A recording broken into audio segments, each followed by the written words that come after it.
A federal judge in Massachusetts blocked the Trump administration's attempt to ban the enrollment of international students at Harvard University. And the judge's decision came hours after the university decided to file a lawsuit in response to the government's order. And this comes as just the latest escalation from the Trump administration. They've also cut more than $2 billion in federal funding from the prestigious Ivy League school. And this is happening because the university refuses to comply with the government's task force to combat anti-Semitism, which Harvard calls, quote, unlawful. Our NBC 10's Malcolm Johnson has a reaction from Harvard students as part of our team coverage. But first, our Jericho Tran is going to break down what's at stake in this new legal battle. Jericho, what are you learning?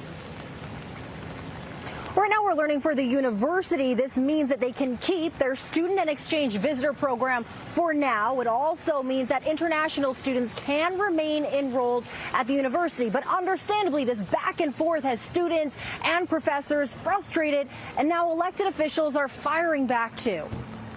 I just stand in opposition to all that crap. I got to tell you, it's just, you know, this president and this administration is dragging this country down. A tumultuous time at Harvard University after a barrage of legal action from the Trump administration. We have seen Harvard subject to demand letter after demand letter after demand letter with little law cited. Less than 24 hours after the U.S. Department of Homeland Security revoked Harvard's student and exchange visitor program, the university's lawyers quickly filed a lawsuit in Boston federal court, claiming the government was, quote, blatantly in retaliation for Harvard's exercise of its academic freedom. It's just disgraceful that we're treating foreign students this way. The Trump administration claimed the university engaged in activity with the Chinese Communist Party and created a, quote, unsafe campus environment. As a lawyer, at some point or another, you stop taking these kinds of claims seriously. With over 7,000 visa holders at the university, immigration attorney Vanessa Rodriguez received several calls from concerned students on Thursday. Check your legal status.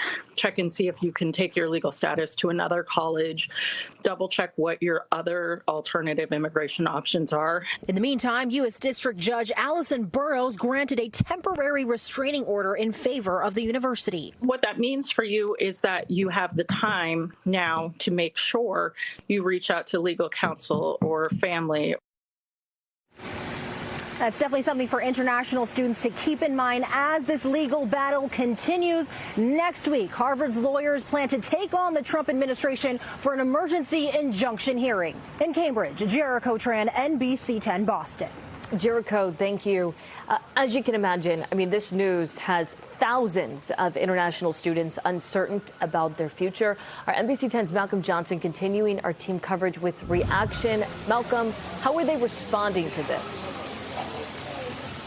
Good evening, Priscilla. Well, many of the domestic students that we've spoken with feel like they want to stand up for their international classmates who fear being targeted or removed from the university that they dreamed of going to.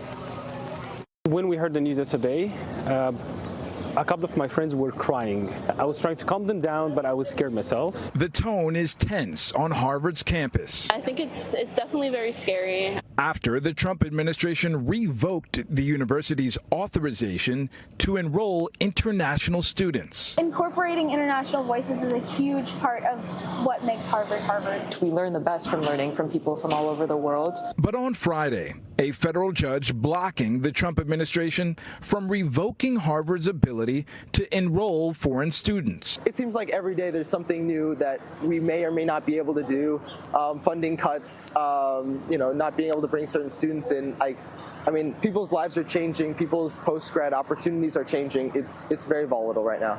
I spoke with a number of international students. You invest in us now because in the future we will, build. Of course, we help building. Like Walid Akif from Egypt, pursuing his PhD, considering he and his family's future. I have a wife who's on J2 visa. I'm expecting a baby.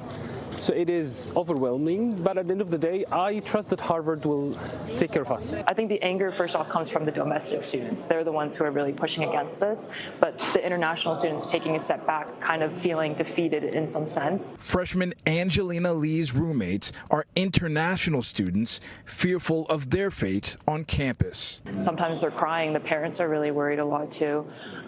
Just trying to make sure, for the students' safety, but they've already acknowledged and given up so much to come to the country. And many of the students that we've spoken with, Priscilla, like Angelina, are proud of Harvard for fighting for and defending their education, while also being worried about those who are coming into the university moving forward. We are live reporting outside of Harvard. I'm Malcolm Johnson, NBC 10 Boston. Malcolm, thank you. We will be following this story very closely as it plays out in our justice system. Stay with NBC 10 for updates on air and online at NBCBoston.com.